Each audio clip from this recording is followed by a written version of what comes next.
What's happening, everybody? Welcome back to Game Day with Trey. Of course, this is your host, Trey. And today, we're going to talk about this Thursday night NFL matchup between the Buffalo Bills and the Miami Dolphins.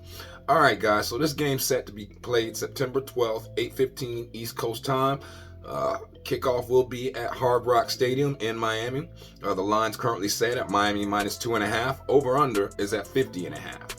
All right, so the Buffalo Bills and the Miami Dolphins are both coming off of week one nail biters at the end of the game, right? So the Bills just beat the Cardinals in opening week, and the Bills look for their fourth 2-0 start in the last 6 years. Now, Josh Allen is completing 78.3% of his passes for 232 yards, 2 touchdowns, 0 interceptions. Keon Coleman and Khalil Shakir have combined for 93 yards and 1 touchdown, while James Cook has 3 receptions. The Buffalo Bills ground game is averaging 130 yards per contest through week 1 going into week 2. All right, and Cook leads the way with 71 yards on 19 carries. Defensively, Buffalo is allowing 28 points and 270 yards a game when you just talk about when they just met Kyler Murray, right? Terrell Bernard leads the Buffalo Bills with 11 tackles. Greg Rousseau has 3 sacks, and Daquan Jones has 1 pass deflection. Whereas the Dolphins just beat the Jaguars in a nail-biter. And the Dolphins look for a third straight 2-0 start to the season. Now, Tua Tagovailoa is completing 62.2% of his passes for 338 yards, 1 touchdown, 0 interceptions so far this season. Tyreek Hill and Jalen Waddle have combined for 239 yards receiving and 1 touchdown, while Devon Achane has 7 receptions. The Miami Dolphins ground game is averaging 81 yards per contest, and Jeff Wilson Jr. leads the way with 26 yards on 5 carries. Defensively, Miami is allowing 17 points and 267 yards per game.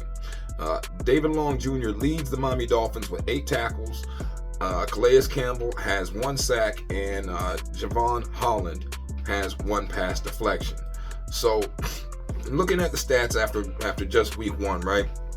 We know Buffalo scored 34, and we know Miami gave up 17. So that would put Buffalo as the number 3 offense in all of the NFL, and Miami as the number 7 defense in all of the NFL. Now, when you look at it in the inverse, Miami only scored 20 points last week, man. So that puts them at 17th worst or 17th best, middle of the pack, whatever you want to call it. You know what I mean? Offense in the NFL, which is very shocking considering all the weapons they have and the fact that Mike McDaniel's still their head coach. I mean, he is an innovator and a creator on that offensive side, guys. He can draw up a heck of a play, and maybe all that stuff that happened prior to the game last week with Tyreek Hill and Calais Campbell and Jonnu Smith out front Hard Rock Stadium, maybe that did play a little part in what took the team so long to take off. You know, that is a very dramatic situation. And it's not a situation anybody should ever have to go through. I'm just keep it 100, man. That was messed up. You know, especially right in front of your job when you're getting ready to go into work. It was a bad situation all the way around the board. All right, so last week, the Bills converted 33% of their third downs against the Arizona Cardinals. That puts them at middle of the pack, 18th in the NFL. But the Miami Dolphins defense only allowed 20% of the conversions on third downs against the Jaguars. So that defense is definitely biting or holding it down, at least right now, because I expected a lot more from that offense. And then when you look in the inverse, so Miami's third down conversion rate is number 5 in the NFL because they converted 50% of their third downs, whereas Buffalo allowed 53.85% of the third downs to be converted by Kyler Murray and the Arizona Cardinals, man. Like, okay, I understand. Kyler Murray can move, and that was a large part of the problem. They couldn't, he kept breaking containment against them last week, I guess, in Arizona. Or, I'm sorry, in Buffalo. But at the end of the day, man, you still can't let him get off like that. Even though I did take Arizona, so, you know. So when you look at these two teams, guys, and you're just talking about how they were penalized in week 1, okay? So the Buffalo Bills gave up 65 penalty yards. That puts them at 25th in the NFL, whereas Miami only gave up 71 penalty yards on the defensive end. All right, so that's actually number 6 in the NFL. That's pretty good. Whereas you put it in the inverse, the Miami Dolphins are last in the NFL on offensive penalties with 103 yards, and Buffalo on defense is 27th, giving up 31 yards. All right, so you take that how you want, man.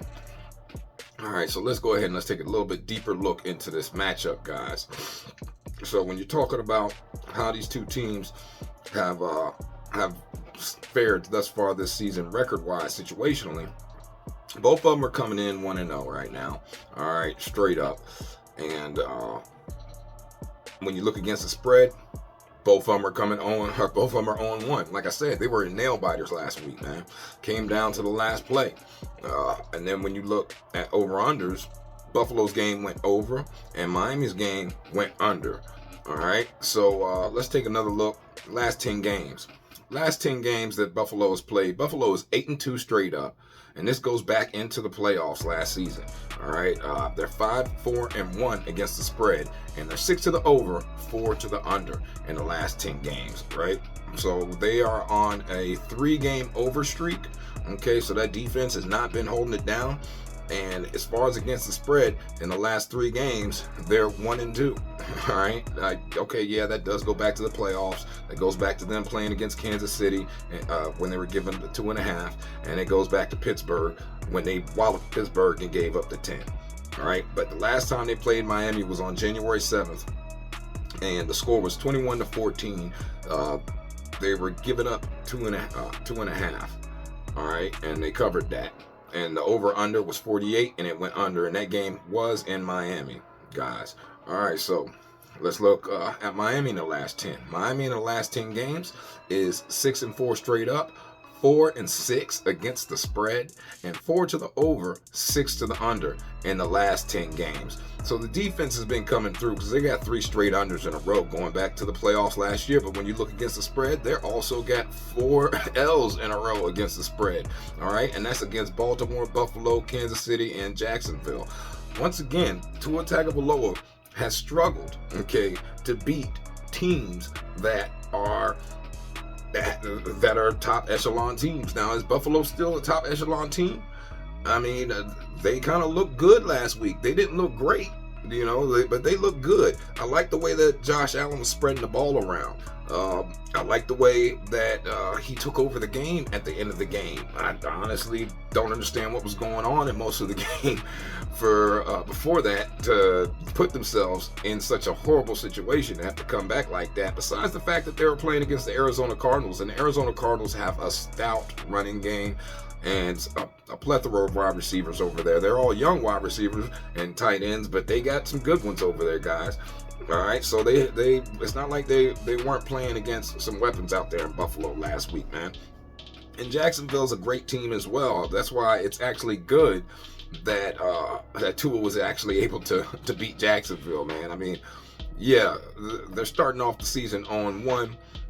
But at the end of the day, man, everybody respects Trevor Lawrence as one of the top 15 quarterbacks in the league, So if he's a top 15 quarterback and Tua actually beat him, then that's progress. You know what I mean? Because Tua struggles against decent quarterbacks or good quarterbacks, all right? So let's go ahead and let's look head-to-head. Buffalo is running this series, man. Buffalo won 9 out of the last 10 games that these two teams have matched up. All right, they're on a 4-game win streak against the Miami Dolphins. Last time Miami Dolphins beat them was September 25th, way back in 2022. The score was 21-19, and it was in Miami. All right, so it was an early season game in Miami, and they won. Now, if I look back in the history, when they played in Miami September 19th in 2021, which I believe is one of Mike McDaniel's first year there or something like that. They lost 35-0. Or maybe Mike McDaniel might not even have been there yet at that point in time because Tua was going through it with the other coach. I can't remember off the top of my head right now, guys. But, yeah. So when I'm looking to see when they played earlier in the year, it went over when it was in Miami back in 2020. And when they played in Miami in 2021, it went under the 48, of course, because Miami didn't even score. And then when you look at last time Miami beat them, which was early in the year, back in 2022, all right, and the score was 21-19. Miami was getting 4, and the over-under was set at 54.5. The game went way under. The score was 21-19, guys. Okay, in that game, and this would have to be a recipe for success for Miami. Okay, Miami gave up a total of 497 yards in that game, 115 rushing and 382 in the air. Whereas somehow, some way, Miami won this game only having a total of 212 total yards, 41 rushing yards, and 171 passing yards. Like, that is not the recipe for success for this team. But in 2022, it was. A lot of things have changed. Miami's got a lot more weapons now. They have a lot more speed now. It's just a completely different team than it was way back then. The same with Buffalo. Buffalo doesn't have Stefon Diggs anymore, which I would say is addition by subtraction. I know a lot of people don't agree with that, but I honestly feel like that was addition by subtraction, because his attitude can tear down a locker room. You go back to when he was in Minnesota and what he did in Minnesota on the sidelines in the middle of the playoffs. I just don't like his attitude, and I think it was a good move to get rid of him. Give Josh Allen a chance to take over this team and not have any dissension. All right, so it's been Buffalo also runs it against the spread. They're 6-4 against the spread against this team. They've covered 2 games in a row. Last time they didn't cover was back in 2023, and they didn't cover, or January 15th, 2023. And they didn't cover the 10 points. Score was 34-31 in Buffalo, and then they didn't cover in Buffalo again, December 17th, 2022, 32-29. All right, so as far as over-under is concerned, they're 6 to the over and 4 to the under in their last 10 games. When you're talking about trends for these teams, the Buffalo Bills have hit the third quarter money line in 11 of their last 20 games, whereas the Miami Dolphins have hit the second quarter game total over in 14 of their last 18 games. Buffalo Bills have also hit the second quarter game total over in 13 of their last 20 games. And the Miami Dolphins have covered the third quarter spread in 9 of their last 10 games at home. Another thing that's good to know is the Buffalo Bills have covered the third quarter spread in 12 of their last 20 games, and the Miami Dolphins have hit the third quarter money line in 8 of their last 10 games, guys. So if you look historically, it does end up in a great matchup, right? The Miami Dolphins have hit the game total over in 14 of their last 21 games, right? And the Buffalo Bills have hit the second quarter money line in 11 of their last 20 games. They also have scored last in their last 3 away games as well. You know what I mean? So take that with a grain of salt if you want. All right, now let's go ahead and let me give you a little bit more facts, okay, about these two teams and who's going to win. All right, so the Dolphins have won each of their last 10 games as home favorites against AFC East opponents. All right, the Buffalo Bills have lost 3 of their last 4 games in Florida. All right, 3 of their last 4 games in Florida. Maybe heat does play a factor, guys. All right, now the Dolphins have covered the spread in 7 of their last 8 games as home favorites against the AFC East opponents. The Bills have failed to cover the spread in 4 of their last 5 games at Hard Rock Stadium following a home win. Okay, the Bills have lost their first quarter in each of their last 6 September games as underdogs against AFC opponents. And the Dolphins have scored the first touchdown in 4 of their last 5 home games against AFC opponents. The favorites have won the first half in each of the Bills' last 7 week 2 games, guys. All right. So definitely take all that with a grain of salt, because that's good information, guys. Some player prop action. Raheem Mostert has scored 2 touchdowns in 3 of the Dolphins' last 4 games as favorites against AFC opponents. Raheem Mostert has scored at least 1 touchdown in each of their last 10 appearances with the Dolphins as favorites following a win. Tua Tagovailoa has recorded 270-plus passing yards in each of the Dolphins' last 3 September games as home favorites. Jalen Waddle has recorded 84-plus rushing and receiving yards in each of the Dolphins' last 4 games as favorites against AFC East opponents. Raheem Mostert also has recorded 46-plus rushing yards in 8 of their last 9 appearances with the Dolphins as favorites following a win. And as far as Buffalo is concerned with some player props, Josh Allen has scored 2 touchdowns in 3 of the Bills' last 4 regular season games. Josh Allen has thrown 2 or more touchdowns in the Bills' last 13 games against the Dolphins. Yeah, 13 games against the Dolphins. Man, let me look at the player prop real quick. What do they got Josh Allen at for the player prop right now for touchdowns? Let's see. Not first touchdown. Anytime touchdown, Josh Allen is minus 130. It's definitely looking good. And passing touchdowns, Josh Allen is at 1.5, and Tua Tagovailoa is at 1.5. Josh Allen is minus 105. Tua is minus 130. All right, now Josh Allen has also recorded 44-plus rushing yards in each of the Bills' last 6 games as underdogs following a win. All right, Josh Allen has recorded 258-plus passing yards. All right, and let's look at that, if I can. Passing yards. All right, it's 248.5 right now, and like I said, he's recorded 258-plus passing yards in each of the Bills' last 6 games as underdogs following a win. They got it at 248. It's minus 115, and then Tua is at 266 minus 115, guys, just so you know. All right, now Dawson Knox has recorded 17-plus receiving yards in each of his 6 previous appearances in Florida. Curtis Samuel has recorded 33-plus rushing and receiving yards in 7 of his last 8 September appearances with his team as an underdog, and Josh Allen has recorded 23 completions in each of the Bills' last 6 games as slight underdogs. All right. Now, matchup facts, the Dolphins rank first in the NFL in passing yards right now with the 319 that they put up last week. The Dolphins are tied for first in third quarter win percentage and at 100% because it was only been 1 week. All right, and the Bills rank first in the NFL in average kickoff return this season. And the Bills also rank tied for first in the NFL in 4th down percentage. All right, so the Bills and the Dolphins both needed to make a big second half comeback last week in week 1 to avoid that upset losses at home.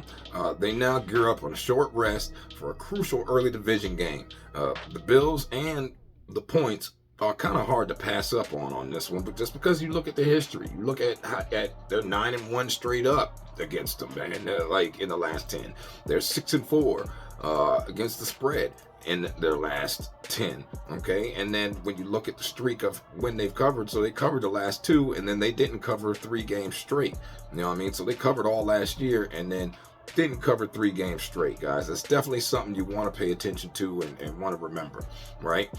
And with that said, the Dolphins are at home where they've been great in recent years, and they're 10-5 against the spread in their last 15 home games as favorites.